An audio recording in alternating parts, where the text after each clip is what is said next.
하나님의 말씀 예레미야 17장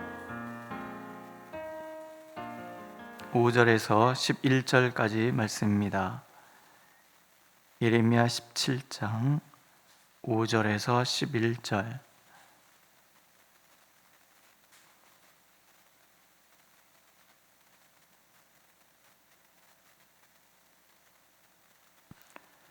한 목소리로 읽겠습니다. 5절. 여호와께서 이와 같이 말씀하시니라. 무릇 사람을 믿으며 육신으로 그의 힘을 삼고 마음이 여호와에게서 떠난 그 사람은 저주를 받을 것이라. 그는 사막의 떨기나무 같아서 좋은 일이 오는 것을 보지 못하고 광야 간조한 곳 건건한 땅 사람이 살지 않는 땅에 살리라. 그러나 무릇 여호와를 의지하며 여호와를 의뢰하는 그 사람은 복을 받을 것이라. 그는 물가에 심어진 나무가 그 뿌리를 강변에 뻗치고 더위가 올지라도 두려워하지 아니하며 그 잎이 청청하며 가무는 해에도 걱정이 없고 결실이 그치지 아니함 같으리라. 만물보다 거짓되고 심히 부패한 것은 마음이라.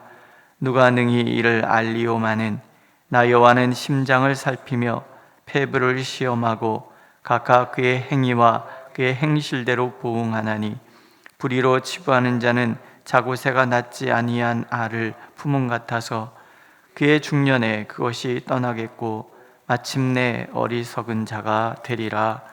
아멘. 우리는 누구나 다 형통하기를 원하죠. 누구나 다 내가 기도하는 것이 다 응답되기를 원합니다. 내가 마음에 품은 것, 내가 소망하는 것들이 다 이루어지기를 간절히 바랍니다. 8절의 말씀처럼 물가에 심기운 나무가 그 뿌리를 강변에 뻗치고 더위가 올지라도 두려워하지 아니하며 그 잎이 청청하며 저무는 해에도 걱정이 없고 결실이 그치지 않는 것처럼 그런 삶을 살고 싶어 합니다. 그런데 그렇게 살고 싶은데 그렇게 잘 안 된단 말이죠. 여전히 넘어지고 갈등하고 이리저리 막히는 삶을 삽니다. 여전히 사랑과의 갈등, 관계에서 갈등할 수밖에 없다라는 거예요. 이렇게 사는 것은 우리의 소원이기도 하지만 하나님이 바라시는 거예요. 하나님은 우리의 삶이 물가에 심기운 나무가 뿌리를 강변에 뻗쳐서 물을 충분히 공급받기 때문에 더위가 오든 가뭄이 오든 걱정 없이 열매를 맺는 그런 삶을 보장해 주셨다라는 약속하셨고 그렇게 되기를 간절히 바라는 마음. 그런데 왜 자꾸 막히는가? 17장 1절에 보면 유다의 죄는 금강석 끝 철필로 기록되었다. 이 바뀌지 않는, 변하지 않는 인간의 그 죄성이 하나님의 약속이 있음에도 불구하고 그것이 내 삶 속에 이루어지지 않게 방해한다는 거죠. 제일 중요한 것은 5절입니다. 나 여호와가 이같이 말하노라. 무릇 사람을 믿으며 혈육으로 그 권력을 삼고 마음이 여호와에게서 떠난 그 사람은 저주를 받을 것이라. 하나님이 나의 전부가 되고 하나님이 나의 의지가 되고 또 그 의지하는 마음도 오직 하나님만이 나의 유일한 의지다라는 이 고백으로 우리가 살아야 되는데 그러지 않는다는 거죠. 무릇 사람을 믿으며 라는 얘기는 사람을 의지하며 라는 얘기예요. 이스라엘 백성들은 끊임없이 하나님이 이의 것을 따라다니고 그것을 의지했다라는 거예요. 어떤 때는 애굽왕의 무기, 병거, 말과 군사를 의지하고 어떤 때는 아수르를 의지하기도 하고 어떤 때는 어떤 나라, 어떤 상황에 따라서 강대한 나라, 강대한 권력, 강대한 물질, 이것을 내가 의지하면 그것이 나에게 성공적인 삶, 더위가 오든 가뭄이 오든 늘 열매 맺는 그런 삶을 살게 되리라, 그렇게 생각한다. 서점에 가면은 성공에 대한 책들이 많이 있다는 얘기 우리 들었잖아요. 정말 많아요. 근데 거기에서 한번 살펴보세요. 하나님을 의지하고 하나님을 바라는, 전심으로 바라는 사람만이 성공이다 라고 얘기하는 책이 있냔 말이죠. 성경의 법칙이라는 것 자체가 사실은 사람을 의지하고 물질을 의지하고 자신의 지혜를 의지하고 습관을 바꾸고 여러 가지 이야기들이 나오는데, 그렇게 세상은 끊임없이 하나님의 백성이든 하나님의 백성이 아니든 하나님을 의지하지 말고, 그거는 캐캐 묵은 옛날 얘기고, 이것이 성공의 법칙이다라는 게, 이렇게 살아야 되고 이렇게 살아야 되고 이렇게 해야 되고 이래야지 나의 노후가 보장이 되고 이래야지 성공이 되고 이래야지 이런 얘기들이 끊임없이 나온단 말이죠. 하나님 이것을 마음이 떠났다라고 얘기를 했어요. 여호와께서 떠난 그 사람, 마음이 하나님께 떠난 사람. 그럼 우리는 왜 그러는가? 하나님을 신뢰하지 않기 때문에 그래요. 이스라엘 백성들이 그랬잖아요. 하나님을 신뢰하지 않아요. 보이지 않는 하나님. 현실의 벽은 너무 커 보이는데 하나님은 보이지 않아요. 무슨 일을 하는지 알 수가 없어. 그 당장 눈앞에 보이는 것을 의지하는 거예요. 이게 인간의 연약함이라는 거예요. 내 눈앞에 보이는 어떤 사람이 나를 도와줄 수 있을까? 내 통장에 있는 잔고가 많으면 많을수록 그게 나를 어떻게 해주지 않을까? 이런 생각들을 우리가 한단 말이죠. 목사님들이 은퇴하고 나면은 큰 교회 목사님 아니고는 은퇴가 보장되어 있는 목사들이 거의 없습니다. 늘 그런 얘기 하죠. 강단에서 하나님을 의지하시면 여러분들의 삶을 보장해 주실 것입니다. 그러면서 정작 자기 자신에게 적용할 때는 저도 마찬가지겠죠. 어렵다라는 거죠. 그런데 어떤 목사님이 그런 글을 썼어요. 목사가 하나님 앞에서 청빈의 삶을 살되 은퇴하고 나서 내 삶이 비난해진다면 이 또한 하나님이 주신 선물이요 은혜인 줄 알고 살아갈 수는 없을까? 근데 사실 그 말이 내게 이렇게 가슴에 이렇게 확 와닿는 이유는 자신이 없잖아요. 그래서 누군가를 자꾸 무엇인가를 움켜줘야만 하는 그런 삶을 산단 말이죠. 여러분들은 어떠십니까? 오늘도 하나님께서 원하시는 것은 하나님만 전심으로 바라보고 하나님을 신뢰하고 의심하지 않기를 원하시는 거예요. 그분의 능력, 우리를 향하신 그분의 그 사랑, 현실의 벽이 아무리 두꺼워 보이고 거대해 보인다 할지라도 보이지 않지만 오늘도 나와 함께 하시는 하나님께서 나를 인도해 가신다는 거예요. 그래서 어려운 상황할 때 두리번 다른 것을 살피는 게 아니라 시편 121편처럼 이 산 저 산 바라보면서 나의 도움이 어디서 올까 두리번거리는 것이 아니라 오직 나의 하나님, 우리의 하나님, 그분만이 나의 모든 것의 주인이 되시고 인도자가 되신다는 그런 마음으로 하나님을 바라보기를 원하신다라는 거예요. 그 결과가 내 삶이 가로막히는 원인이 된다 그러시잖아요. 그는 사막의 떨기나무 같아서, 사막 아무것도 없는 데잖아요. 죽음의 땅, 거기에 피어난 떨기나무가 무슨 희망이 있어요? 좋은 일에 오는 것을 보지 못하고 광야 간주한 곳, 건건한 땅, 사람이 거하지 않는 땅에 거하리라. 아무것도, 모든 것에 실패. 하나님 떠난 삶이 그렇다라는 거죠. 그런데 동시에 왜 그러면 하나님께서 하나님을 전심으로 바라보지 않는 사람들을 광야 한가운데 있는 것처럼 그렇게 인도하실까? 호세아서에 그런 어떤 이해의 단초가 있잖아요. 하나님께서 그런 얘기하지요. 광야로 데리고 가겠다. 거친 광야.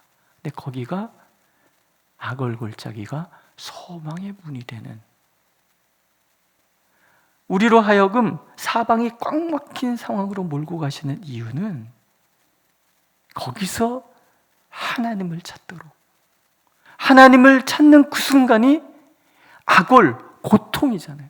고통의 골짜기, 고통의 그 자리가, 골짜기라면 가장 밑바닥이잖아요. 가장 밑바닥에 내려가 있는 고통의 그 자리가 하나님을 만나는 그 순간에 소망의 시작이라는 거예요. 소망의 문.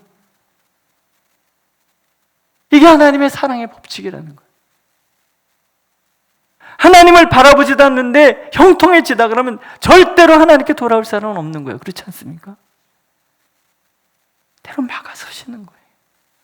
깊은 골짜기를 파서 그 골짜기에 빠지도록 만드시는 거예요. 왜?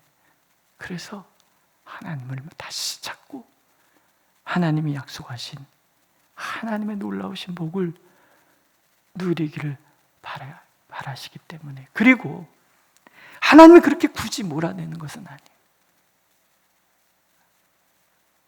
인간의 이 법칙이 그러하다는 거죠. 하나님 없는 삶은 결국은 건건함, 바짝 메마른 그러한 삶을 살 수밖에 없음을 알기를 원하시는 거죠. 오늘 무엇이 막힌다 그러면 우리는 돌아볼 필요가 있는 거죠. 나는 무엇을 의지하고 있는가? 전심으로 하나님을 의지하고 있는가? 아니면 다른 무엇을 바라보고 있는가? 마치 세상에 나 혼자만 존재하는 것처럼 그렇게 나와 친밀한 교제를 나누기를 원하시는 하나님을 나는 애써서 전심을 다해서 외면하고 있지는 않은가 살펴보라는 거죠. 반대로 무릇 여호와를 의지하며 여호와를 의뢰하는 그 사람은 약속하시는 거죠. 물가에 심기운 나무가 뿌리를 강변에 뻗치고 더위가 올지라도 두려워하지 않고 잎이 청청하고 가무는 해에도 걱정이 없고 결실이 그치지 않는 삶을 살게 되리라. 예수께서 말씀하시잖아요. 무엇을 먹을까? 무엇을 입을까? 무엇을 마실까? 염려하지 말라. 이것은 다 이방인들이 구하는 것이요. 우리는 그럴 필요가 없는 거죠. 하나님이 나의 아버지시니까. 하나님은 나에게 당신의 모든 것을 내어주시는 그런 분이시니까. 우리가 하는 그 모든 염려와 두려움을 하나님은 매일 하나님께 맡기라 그러시잖아요. 그건 네가 염려할 게 아니야. 무엇 먹지? 뭐 입지? 뭐 마시지? 인간의 삶에 찾아오는 그 모든 염려와 근심이 그 세 가지에 담겨져 있잖아요.